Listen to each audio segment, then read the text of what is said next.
کابل کې د جمعې د لمانځه پر مهال چاودنه شوې ده او 3 تنه یې ټپیان کړي. په دې وروستیو کې پلازمینه کابل او نورو ولایتونو کې بریدونه شوي دي.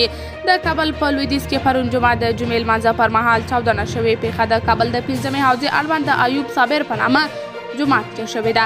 کابل کې د طالبانو د پولیسو ویان خالد زدران BBC پښتو پاڼې ته د چاودنې پخلی کړی وایي لومړني معلومات ښیي چې 3 کسان پکې ټپیان شوي دي.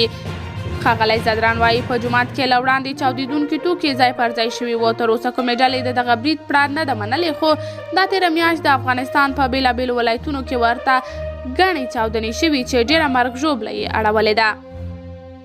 ګڼو وروستیو بریدونو کې د افغانستان شیعه لږکي وګړي او د دوی ښوونځي او عبادت ځایونه په نښه شوي، خو په کندوز او مزار کې د سنیانو په جوماتونو هم بریدونه شوي دي.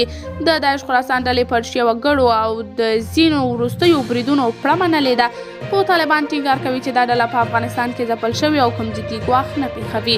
قدرمنو لیدونکو، تاسې د دې موضوع په هکله څه نظر لرئ؟ کمنټ کې شریک او چینل سبسکرایب کړئ.